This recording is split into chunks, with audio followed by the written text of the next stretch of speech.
네, 오늘은 믿음, 세상을 이기는 힘이라는 제목으로 하나님 말씀 증거하도록 하겠습니다. 믿음은 하나님이 우리에게 주신 것들 중에서 가장 놀랍고 큰 선물이라고 했죠. 여러분들이 믿음을 가졌으면 이미 사실 기적을 체험하신 거라고 했어요. 사실 모든 기적들의 궁극적인 목적이 믿음을 가지게 하는 거다. 믿음이 없으면 죽은 자가 다시 살아난다 해도 아무 의미가 없다고 했죠. 네, 어떤 것으로도 얻을 수가 없고 아무리 노력해도 얻을 수가 없는 신적인 것이고 초월적인 거예요. 전적으로 하나님 은혜를 주시는 선물인 겁니다.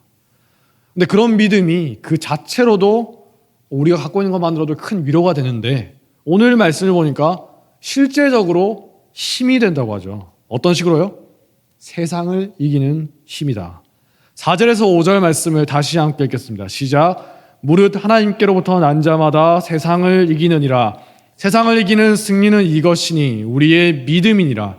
예수께서 하나님의 아들이심을 믿는 자가 아니면 세상을 이기는 자가 누구냐. 믿음으로 우리는 세상을 이긴다는 거예요. 반면에 믿음이 아니면 우리는 세상을 이길 수가 없다는 겁니다. 믿음이 아니라 다른 걸로 이기면 그거는 이긴 게 아니라 진 거라는 거죠. 우선 믿음을 가지게 되면 어떻습니까? 기준이 달라져요. 여러분 믿지 않을 때 한번 생각해 보십시오. 믿기 전에는 어때요? 아니면 주변에 믿지 않다가 믿게 된 사람들. 믿기 전에는 뭐 세상의 가르침이다. 요즘에 유튜브 같은 거 많이 보는데 옛날에는 뭐 강사나 아니면 텔레비전 같은 거 보고 많이 그랬죠. 아니면 자기 생각대로 살아가요. 남들이 하는 말에 이리저리 휩쓸리면서 살아갑니다. 아니면 이런 말 많이 들어보셨죠? 나는 나를 믿어. 자기 자신을 믿는 사람들이 많죠.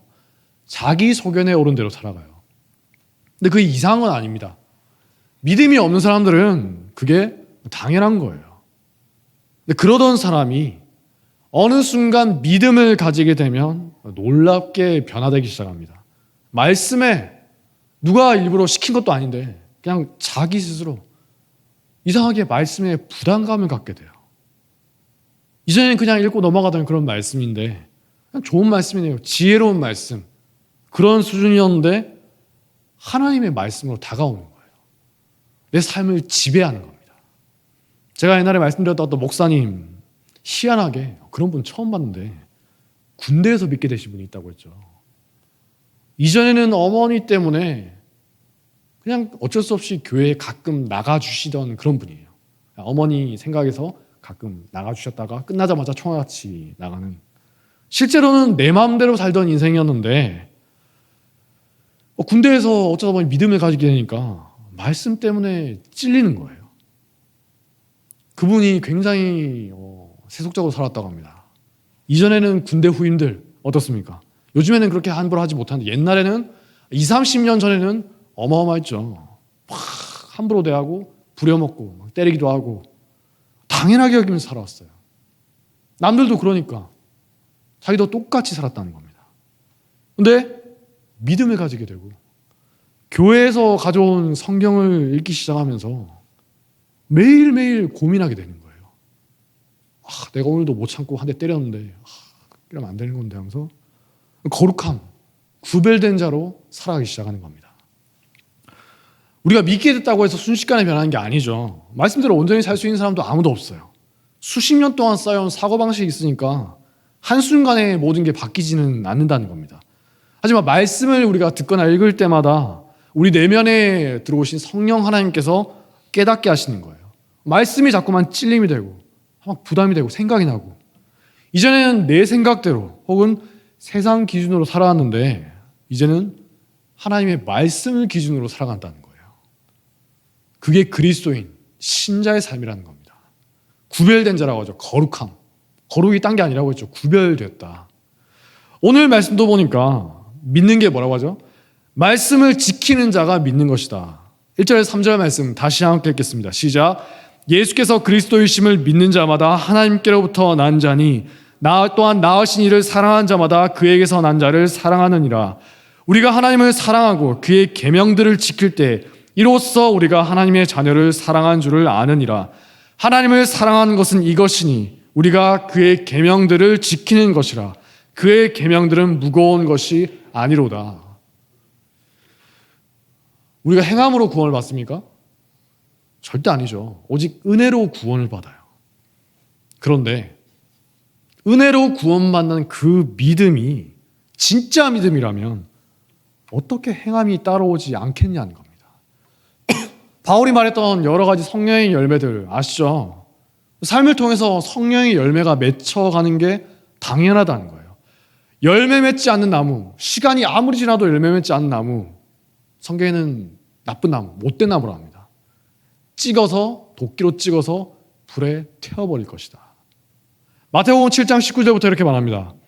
아름다운 열매를 맺지 아니하는 나무마다 찍혀 불에 던져지느니라. 이러므로 그들의 열매로 그들을 알리라. 나더러 주여 주여 하는 자마다 다 천국에 들어갈 것이 아니요 다만 하늘에 계신 내 아버지의 뜻대로 행하는 자라야 들어가리라. 이거 행함으로 구원받는다 그거 아닙니다. 믿는 자는 마땅히 이렇게 되는 것인데 너희가 어찌하여 그런 게 없으면서 주여 주여 하며 믿는 척하는 것이냐. 예수님께서 꾸짖으시는 거예요.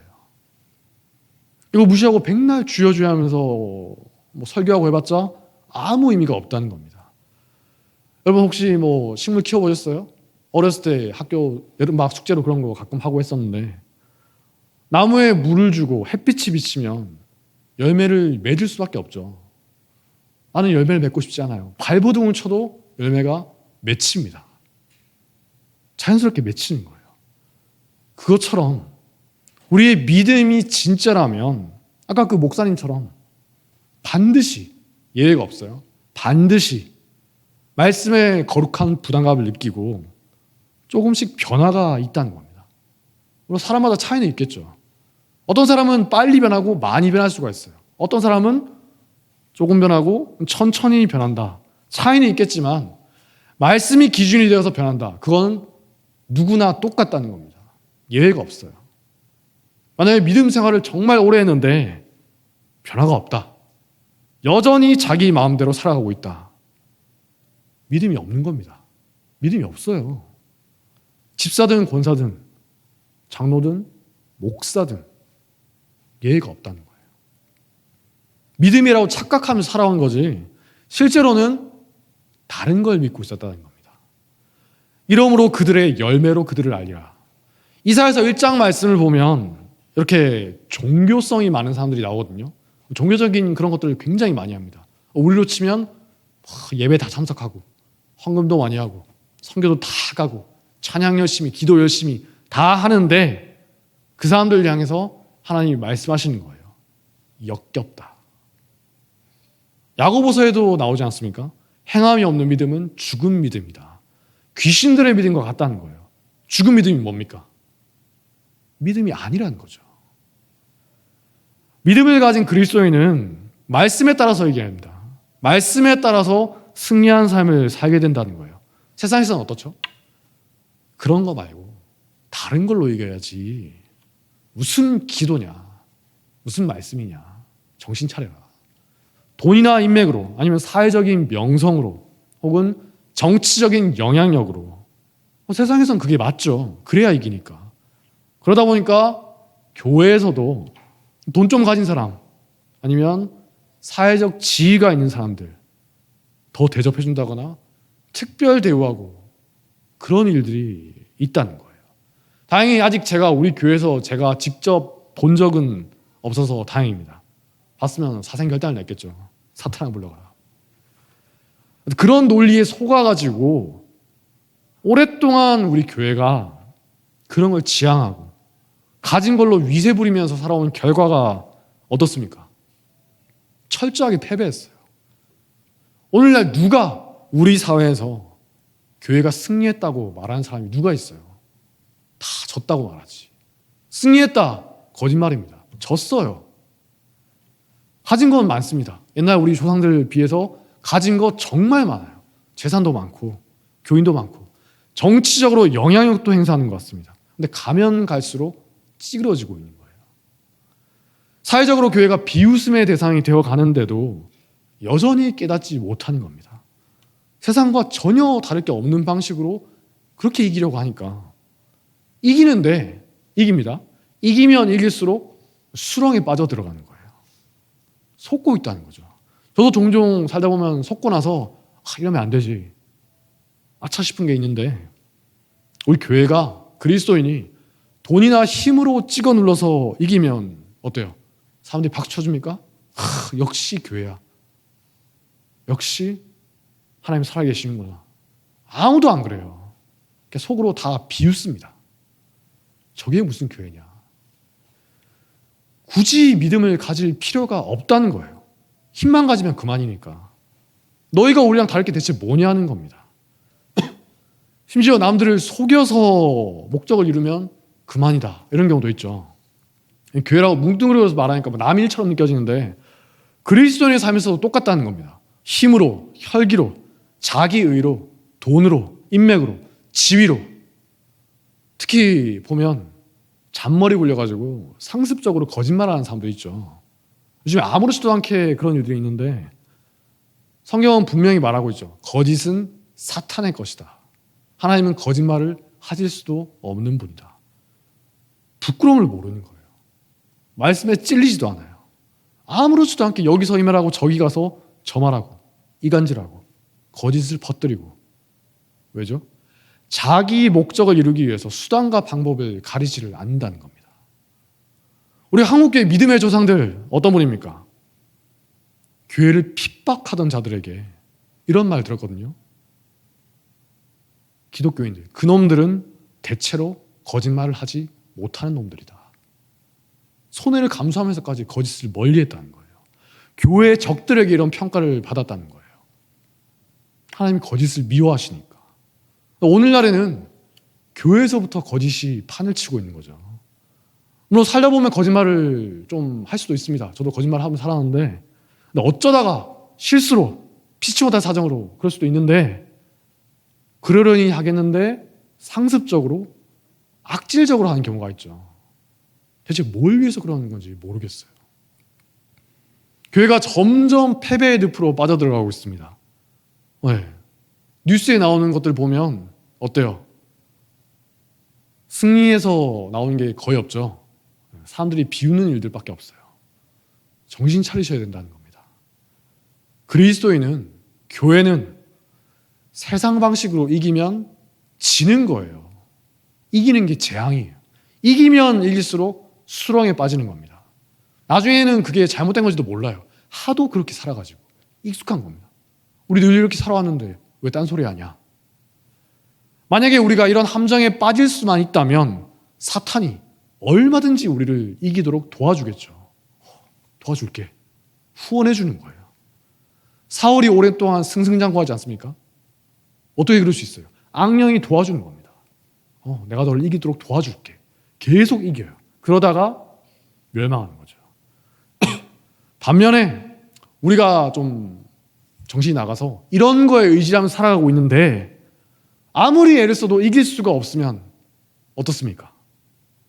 하나님이 우리를 도와주고 계시는 거예요. 빨리 깨닫고 돌이켜라. 지는 게 축복이라는 겁니다. 다윗이 가끔 이상한 짓을 할 때마다 박살이 나지 않습니까? 그게 복인 거예요. 속지 말고 정신 차려라. 그렇게 이기는 게 아니다. 이스라엘이 나중에 보면 어떻습니까? 철저하게 멸망하고 성전도 다 불타서 없어지고 바벨론에 끌려가죠. 재앙인 것 같은데 그게 복이라는 거예요. 정신 차려라. 다른 나라 의지하고 우상 숭배하는 거 이제 끊어버려라. 말씀을 보면 많은 가르침이 있습니다. 어떻게 승리해야 되는 것이냐? 선으로 악을 이겨라. 원수 갚는 것은 하나님께 맡겨라. 기도와 말씀으로 승리해야 된다. 이외에도 여러 가지가 있어요. 오직 말씀을 기준으로 삼아서 승리를 추구하는 믿음의 사람이 되시기를 주님의 이름으로 축복합니다. 둘째로 믿음을 가진 사람은 세상의 위협에도 쉽게 넘어가지 않는다는 거예요. 사실 세상이 그리스도인을 넘어뜨리는 방식 크게 두 가지가 있습니다. 위협과 유혹이죠. 이익으로 말할 수 있는데 위협은 어떻습니까? 되게 다수의 압력으로 다가와요. 다수. 네. 대세라고 하죠. 다들 이렇게 살아가지 않냐? 너도 알아서 따라와. 안 그러면 알지? 하면서 겁을 주는 거예요. 세상은 그렇게 돌아가요. 겁을 주면 대개는 따라옵니다. 두려우니까. 하지만 믿음을 가진 사람은 성경을 보니까 세상이 감당하지 못하는 자들이다. 히브리서 11장을 보면 믿음을 가진 사람들이 어떻게 승리했는지가 나오죠. 앞부분은 뭐 흔히 기대하는 것처럼 이기는 내용이에요. 이래서 이겼고 저렇게 해서 이겼다. 근데 뒷부분으로 가니까 이게 무슨 이긴 거냐? 분위기가 달라지지 않습니까?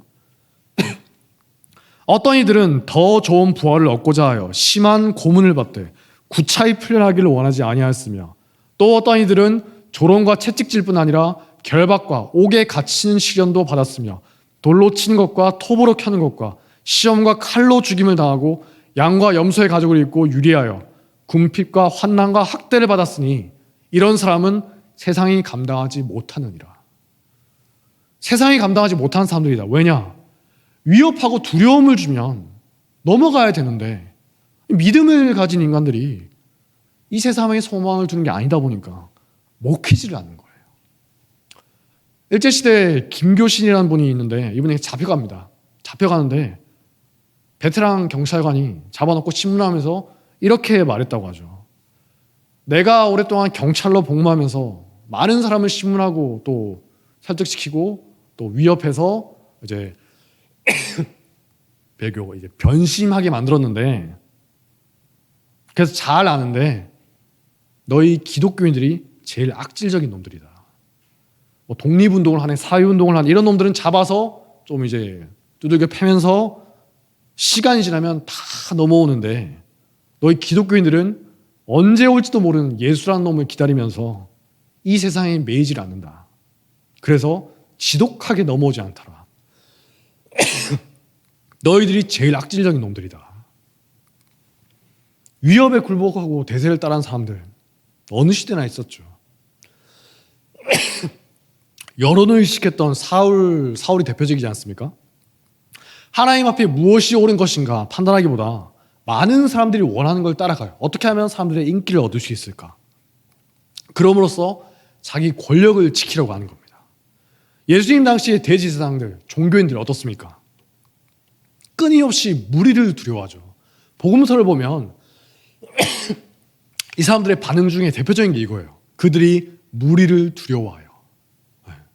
사람들을 두려워한다는 겁니다. 대세를 두려워한다는 거예요.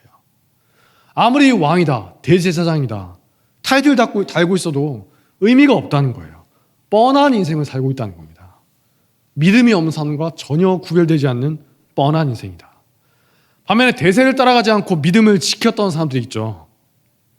출애굽기 이집트에서 파라오가 이스라엘의 남자아이를 다 죽여버려라. 어떤 산파들이 그 명령을 따르질 않아요. 왜 그러냐? 출애굽기 1장 17절 보니까 이렇게 말합니다. 그러나 산파들이 하나님을 두려워하여 애굽 왕의 명령을 어기고 남자아기들을 살린지라. 부당한 명령을 거부했다는 거예요. 왜냐? 하나님을 두려워해서. 그 사람들이라고 이집트 왕이 안 두렵겠습니까? 들키면 자기들이 죽을 수도 있잖아요. 두려운 건 맞는데 이집트 왕보다 더 큰 분, 더 두려운 분, 여호와 하나님을 두려워하는 믿음이 있었기 때문에 왕의 명령을 따르지 않을 수가 있었다는 겁니다. 12정탐꾼 사건 때도 어떻습니까? 민수기에 나오죠. 12명 중에 여호수아와 갈렙만 말씀대로 생각하고 믿음을 지켰어요. 나머지 10명은 다 악평을 해요. 가면 안 됩니다. 가면 우리 다 죽습니다. 10대 2예요. 10대 2. 졌잖아요. 이 10명이 각 지파의 지도자들이거든요. 아무나 뽑은 거 아닙니다. 영향력이 있던 사람이에요. 그러니까 그 10명의 말을 듣고서 모든 이스라엘 백성이 대성통곡을 하면서 원망을 하는 겁니다. 우리를 다 죽이려는 거냐. 여호수아와 갈렙이 막 급하게 와가지고 설득을 하는 거죠. 그러지 마라. 하나님을 믿어야 된다. 우리가 저들과 싸워서 이길 수가 있다. 듣지를 않아요. 오히려 돌로 쳐서 죽이려고 합니다. 그 결과 어떻게 됩니까? 믿음을 지켰던 여호수아와 갈렙만 가나안 땅으로 들어가고 나머지는 광야에서 다 죽어요. 자기들의 믿음대로 됐다는 겁니다. 수많은 사람 앞에서 그거 아니라고 할 수 있습니까? 어렵죠. 해보신 분은 알아요. 안 해보신 분은 할 수 있겠지 생각하는데 해보신 분은 알아요. 정말 어렵습니다. 다 좋다고 하는데 혼자 아니라고 할 수 있어요? 우리나라 모든 사람이 옳다고 하는데 혼자 아니라고 할 수 있습니까? 못하죠. 하늘 어떻게 되는지 뻔히 알고 있는데. 하지만 믿음이 있는 사람은 가능하다는 겁니다. 위협과 두려움이 있어도 진짜 두려워할 뻔이 누구신가? 하나님이 두려워서 차마 그럴 수가 없다는 거예요. 누가복음 12장 4절에서 예수님이 말씀하십니다. 내가 내 친구인 너희에게 말하노니 몸을 죽이고 그 후에는 능히 더 못한 자들을 두려워하지 말라. 마땅히 두려워할 자를 내가 너희에게 보이리니 곧 죽인 후에 또한 지옥에 던져넣는 권세 있는 그를 두려워하라. 내가 참으로 너희에게 이르노니 그를 두려워하라. 마땅히 두려워할 분을 두려워하는 게 진짜 믿음이라는 거예요. 하나님을 진짜 믿는 사람이라면 사람이 위협하는 거나 세상이 주는 두려움이 오히려 어떨 때는 우습게 여겨지기도 한다는 겁니다. 예를 들어서 저기도 군인분 계신데 군대에서 대대장이 금지하고 중대장이 하지마 했는데 소대장이 하라고 한 거 합니까? 제정신이면 안 하죠. 바보가 아닌 이상 할 리가 없어요. 아니 우리 교회에서 담임 목사님이나 장로님이 하라고 지시하신 거 하나님 뜻에 합당한 일이에요. 그래서 전도사님이 열심히 하려고 하는데 중간에 어떤 부교육자가 끼어들어서 하지 마라 방해하면 따라야 합니까? 철저하게 무시해야죠. 따르는 게 이상한 거예요. 그처럼 사람들 사이에서도 누가 더 높으냐 따져가면서 따르지 않습니까? 우리에겐 최종적인 권위가 있잖아요. 마땅히 두려워할 분 여호와 하나님이 계시다는 겁니다. 예수님의 제자들 어떻습니까? 부활하신 주님을 만나고 이제 진짜 믿음을 가지게 되죠. 그러고 나서 완전히 바뀝니다. 이전에 어떻습니까? 조금만 위협해도 두려워하고 다 도망치던 사람들이에요. 비겁한 사람들이에요. 믿음이 없으니까. 이 세상 것에 소망을 두던 그런 인간들이니까. 베드로가 대표적이죠. 3번이나 부정합니다. 나는 저자를 모른다. 나랑 아무 상관이 없는 인간이다. 마지막엔 저주까지 하면서 부정하죠. 자기 저주입니다. 내가 저자를 안다면 하나님께서 나를 가만두지 않으실 것이다. 난 저 사람 진짜 모른다. 자기 저주를 한 거예요. 그랬던 자들이 사도행전에 가니까 전혀 다른 모습이죠. 사도행전 4장 17절을 보니까 제자들을 잡아와서 위협도 하고 경고를 합니다. 무슨 경고겠어요? 알지? 너희 스승이었던 예수가 어떻게 죽었는지 너희도 그렇게 될 수 있어. 이렇게 은근하게 위협을 하면서 경고를 하는 거예요. 근데 베드로와 요한이 이렇게 대답을 하는 거예요. 하나님 앞에서 너희의 말을 듣는 것이 하나님의 말씀을 듣는 것보다 옳은가 판단하라. 우리는 보고 들은 것을 말하지 아니할 수 없도다. 이후에 또 사도들이 또 잡혀가거든요. 그때도 확연하게 대조가 됩니다. 무리를 두려워하던 대제사장들이 보낸 사람들 똑같이 무리를 두려워해요. 성전 맡은 자가 부하들과 같이 가서 그들을 잡아왔으나 강제로 못함은 백성들이 돌로 칠까 두려워함이더라. 백성들이 두려운 거예요. 반면에 사도들은 어떻습니까? 베드로와 사도들이 대답하여 이르되 사람보다 하나님께 순종하는 것이 마땅하니라. 더 이상 두려워하지 않은 겁니다. 채찍질하면서 예수 이름으로 말하는 것을 금지하고 놓았더니 반응이 어떻죠? 사도들은 그 이름을 위하여 능력받는 일에 합당한 자로 여기심을 기뻐하면서 공의 앞을 떠나니라. 채찍질 맞아가지고 막 욱신거리는데 너무나 기뻐하면서 떠났다는 거예요. 어이가 없지 않습니까? 너 계속 그러면 알지. 죽을 수도 있어. 위협하는데도 당당한 거예요. 채찍질 당해도 오히려 기뻐한다는 겁니다. 세상이 감당하지 못하는 자들이 된 거죠. 이전에 그 탐욕스럽고 비겁하고 대세나 따라 살던 그 제자들과 뭐가 다릅니까? 하나가 달라요. 오직 한 가지. 믿음을 가졌다는 거예요. 진짜 두려워할 분이 누구인가? 2차 세계대전 때 독일에서 전 국민이 미쳐 돌아갔죠. 그럴 때 나치에 저항하던 사람들이 있었습니다. 고백교회라는 사람들이에요. 극소수의 사람들입니다. 정말 놀랍게도 대부분의 종교인들이 나치에 협력했거든요. 히틀러야말로 우리 민족을 이끌, 우리 교회를 이끌 영도자다. 그러면서 유대인들을 핍박하고 잡아서 죽이는데 별 문제의식이 없던 사람들이에요. 몰랐다고 하는데 거짓말입니다. 학자들이 밝혀냈어요. 알고 있었다는 거예요. 근데 그때는 그게 정의고 도덕이었어요. 독일의 정의였다는 겁니다. 아무 문제의식이 없어요. 나는 정의롭다. 이게 정의고 도덕이지 않느냐. 근데 그럴 때도 이건 아니라고 하면서 모두가 옳다고 해도 하나님의 말씀에 비추어서 이건 악한 것이다.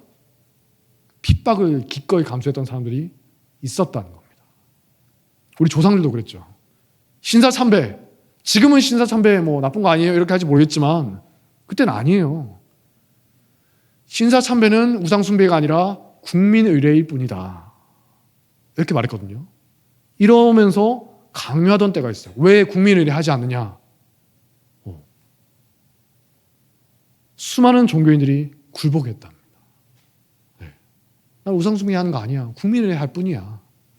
불교나 천주교는 진작에 넘어갔죠. 거기는 원래 그런 곳이니까. 거기 교단 차원에서 장려했어요. 마지막까지 버티고 있던 게 개신교였는데 계속 핍박을 받았죠. 근데 위협 속에서 서서히 이제 넘어가는 거예요. 그런데 교단 어른이란 자들, 지도자들이 앞장서서 배교하는 겁니다. 목사나 장로들이 그랬다는 거예요. 나중에 그분들이 교회에서 신사참배하지 않은 사람들 앞장서서 핍박하는 거예요. 왜 안 해? 교회에서 나가. 그래서 막 핍박하는 거예요. 그런 와중에도 죽음으로 버텼던 분들이 있죠. 나중에는 이제 그런 분들 감옥에서 이제 괴롭히다가 차 태워서 가가지고 상문을 살짝 열고 말을 했다는 거예요. 저기 향해서 고개만 살짝 숙여라. 신사를 향해서 고개만 살짝 숙여라. 아무도 보지 않는다. 그러면 풀어주고 온갖 특혜를 주겠다. 그래도 노라고 하신 분들이 있기 때문에 지금의 우리가 있을 수가 있는 겁니다.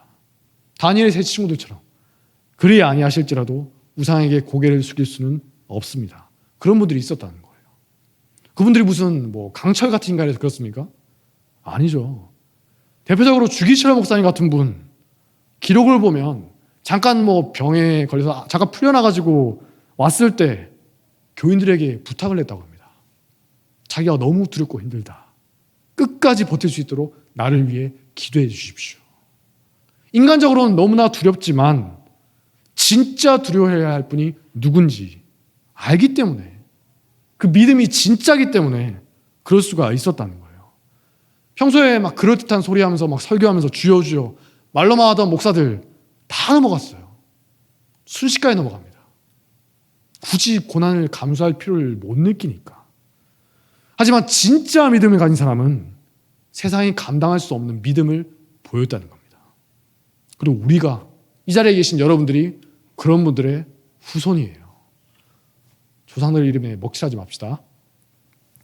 셋째로 믿음을 가진 사람은 세상이 이익으로 움직일 수가 없다는 거죠. 세상은 위협해서 안 되면 이제 이익으로 유혹을 하기 시작합니다. 이게 사실 더 무서운 시험이죠. 고난을 버텼던 사람도 유혹에는 넘어가거든요. 다윗도 넘어졌잖아요. 하지만 믿음을 가진 사람은 회개하고 다시 일어나거나 유혹을 물리칠 수가 있다는 거죠. 성경에서 믿음으로 유혹을 이긴 사람들 정말 많이 있는데 요셉도 있고 많이 있지만 가장 위대한 사람이 누구일까? 제가 고민을 해보니까 요나단인 것 같아요. 요나단. 우리가 보통 다윗과 요나단 하면서 뭔가 이제 요나단을 다윗에 딸려있는 부가적인 사람으로 생각하기 쉽지 않습니까? 근데 가만히 보면 다윗보다 더 대단한 믿음을 간 사람이지 않았냐. 그렇게 볼 수도 있어요. 다윗이 뭐 사무엘도 멘토였지만 아마 평생 동안 요나단의 믿음을 자기 본으로 삼고 따라갔을 것 같아요. 왜냐? 요나단은 왕자잖아요. 왕자 중에서도 왕세자입니다. 사울을 이어서 왕이 될 사람이에요. 가만히 있으면 왕이 돼요. 나라의 최고 지도자가 되는 겁니다. 권력의 중심이에요. 사울은 어떻습니까? 이미 왕이에요.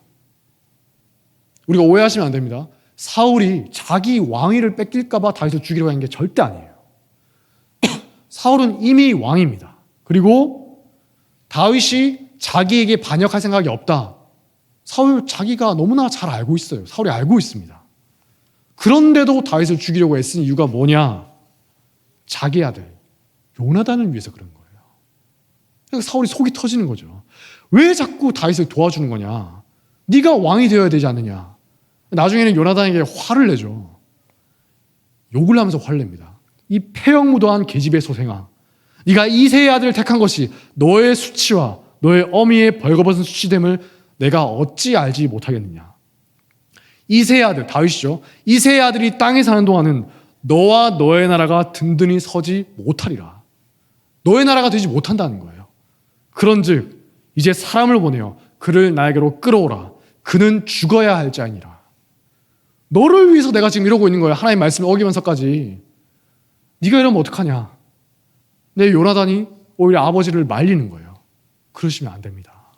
하나님의 뜻대로 다윗이 왕이 되어야 됩니다. 사울이 나중에 화가 나가지고 요나단을 순간 죽이려고까지 하죠. 요나단 주변에도 얼마나 많은 말들이 있었겠어요. 권력의 중심에는 항상 사람들이 많이 모이기 마련입니다. 거기에 붙어서 자기도 이익을 얻으려고. 요나단에게 줄을 댔던 사람들이 얼마나 많겠어요. 요나단이 다음 왕이 될 것이 확실하구나. 근데 그 사람들이 볼 때 기가 막히는 거예요. 대체 왜 저러실까? 그러시면 안 됩니다. 제발 그러지 마십시오. 그냥 모른 척 하세요. 잠깐만 눈 감으시면 되는 겁니다.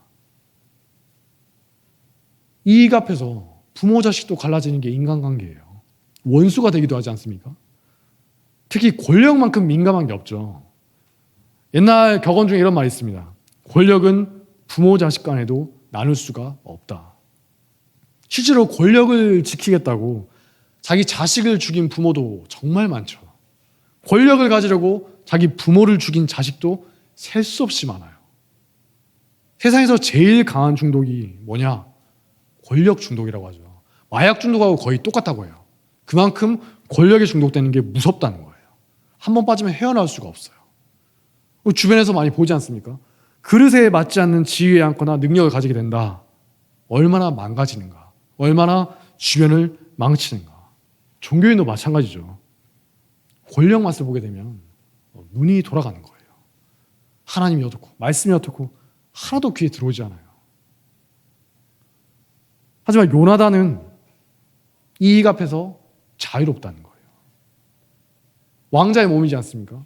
절대적인 갑의 위치에 있어요. 다윗과 요나단. 자기 말 한마디면 다윗을 죽일 수도 있어요. 그런데도 다윗에게 이렇게 말합니다. 너는 내가 사는 날 동안에 여호와의 인자하심을 나에게 베풀어서 나를 죽지 않게 할 뿐 아니라 여호와께서 너 다윗의 대적들을 지면에서 다 끊어버리신 때에도 너는 너의 인자함을 내 집에 영원히 끊어버리지 말라. 여호와께서는 다윗의 대적들을 치실지어다. 누가 들으면 요나단이 쫓기는 줄 알겠어요. 이후에 다윗이 숨어서 있을 때도 요나단이 몰래 찾아가서 다윗을 격려하죠. 사울의 아들 요나단이 일어나 수풀에 들어가서 다윗에게 이르러 그에게 하나님을 힘있게 의지하라 하였는데 곧 요나단이 그에게 이르기를 두려워하지 말라.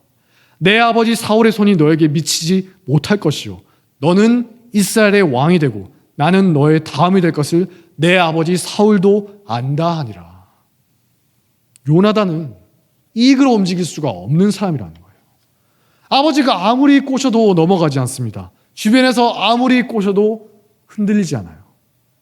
요나단을 움직이는 건 오직 하나님의 말씀뿐이에요. 믿음이 있기 때문이죠. 다윗도 똑같지 않습니까? 사울을 죽일 기회가 2번이나 찾아와요.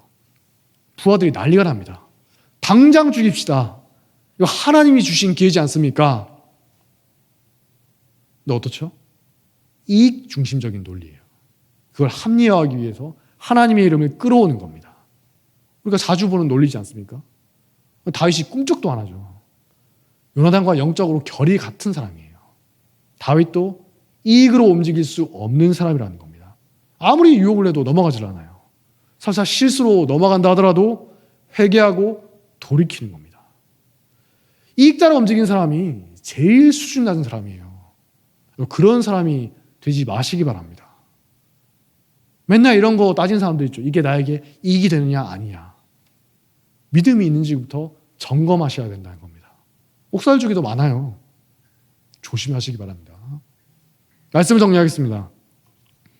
믿음은 우리에게 큰 위로를 주고 동시에 세상을 이길 수 있는 힘이 된다고 했죠. 어떻게 이길 것이냐? 말씀에 따라 이기도록 인도해 준다는 겁니다. 또한 위협과 고난에도 굴복하지 않을 수가 있는 힘을 준다는 거예요. 그리고 이익이란 유혹 앞에서 흔들리지 않는 마음을 갖게 해줍니다. 진짜 두려워할 분이 누구인가? 그걸 알기 때문이에요. 그게 믿어지는 겁니다. 내가 이랬을 때 하나님이 두려운 겁니다. 참아할 수가 없어요. 두렵기 때문에.